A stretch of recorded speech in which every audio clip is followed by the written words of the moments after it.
নমস্কার বন্ধুরা, কেমন আছেন সবাই? নিশ্চয়ই ভালো আছেন। তো গরম পড়েছে প্রচুর। এই গরমের সময় আমরা সচরাচর আম খেয়ে থাকি। তো এই গরমের সময় সবার পাতে পড়ুক এক টুকরো আম দিয়ে মাছের ঝাল। সর্ষে দিয়ে আম দিয়ে মাছের ঝাল খেতে হেভি টেস্টি হয়। আর গরমের সময় তো টক টক ঝাল ঝাল খুব সুন্দর লাগে। তো এখানে আজকে আমি সর্ষে পোস্ত আর আম দিয়ে পাবদা মাছের ঝাল বানাবো। তার জন্য এখানে পাবদা মাছগুলোকে না ভালো করে কেটে ধুয়ে পরিষ্কার করে নিয়েছি। নিয়ে এর মধ্যে লবণ, হলুদ আর একটু সর্ষের তেল মাখিয়ে নিচ্ছি।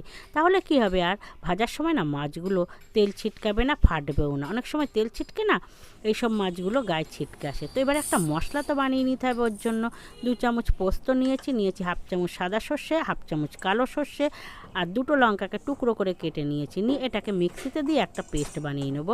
যেহেতু মিক্সিতে দেবো বলে লঙ্কাগুলো ছোট করে কেটে নিয়েছি। এবার জল দিয়ে একটা ভালো মসৃণ পেস্ট বানিয়ে নিচ্ছি। তো পেস্টটা আমার হয়ে গেছে। আমি এটাকে না আর একটা বাটিতে ঢেলে নিচ্ছি। নিয়ে এবারে মাছগুলো তো ভাজার পালা।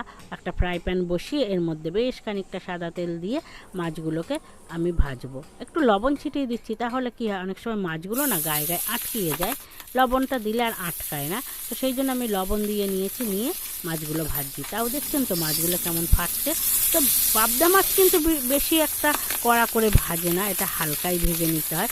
তাহলে কি হয়, ঝোলে দিলে না এর মধ্যে খুব সহজেই ঝোলটা ঢুকে যায়, জুসি ভাব থাকে। আর যদি আমরা খুব বেশি ভেজে নিই না, তাহলে এটা ড্রাই হয়ে গেলে এর মধ্যে ঝোল ঢোকে না, আর মাছটা না মাছের গায়ে পুরোপুরিভাবে আটকে থাকে। তো আমি এই মাছগুলোকে সব এইভাবে ভেজে নিচ্ছি, হালকা হালকা করে এপিট ওপিট না বেশ পাল্টে পাল্টে মাছগুলোকে ভেজে নিচ্ছি। তো মোটামুটি আমার সব মাছ না ভাজা হয়ে গেছে।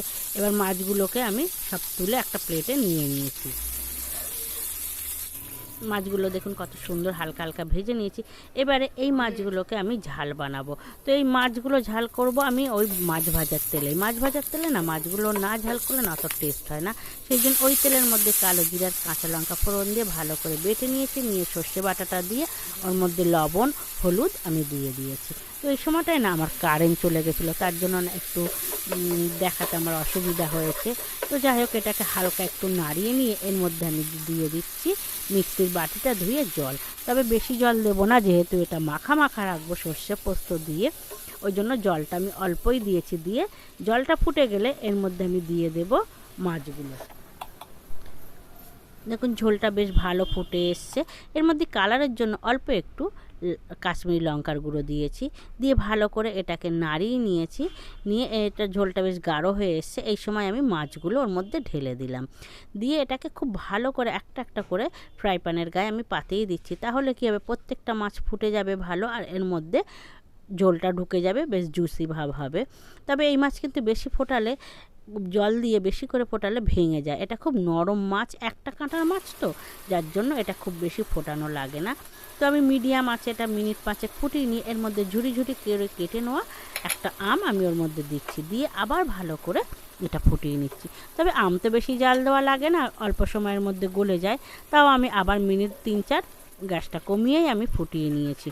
নিয়ে ঠিক নামানোর কিছু আগে এই সময়টায় আমি 3-4 চামচ কাঁচা সর্ষের তেল দিয়ে দিয়েছি। কাঁচা সর্ষের তেল না দিলে কিন্তু সর্ষে পোস্তই ভালো হয় না।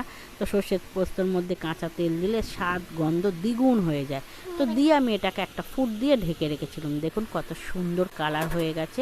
এটা গরম ভাতের সঙ্গে খেতে না অপূর্ব স্বাদ লাগে, টক ঝাল মিষ্টি নোনতা, মানে মুখে বলে বোঝানো যাবে না। তো বন্ধু, কোনো দিন যদি আপনাদের সুযোগ হয়, সময় হয়, কোনো ছুটির দিনে একবার হলো আম দিয়ে আমের সময়ে একটু করে খেয়ে দেখবেন, খুব ভালো লাগে খেতে।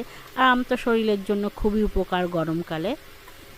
তো আম দিয়ে এইভাবে সর্ষে পোস্ত পাবদা খেতে না দারুণ স্বাদ লাগে। তো আমি বাড়িতে করে খেয়ে দেখেছি, তার জন্যই আপনাদেরকে শেয়ার করলাম। খুব ভালো লাগে, এটা সবার জন্য উপযুক্ত পাতলা একটা রান্না।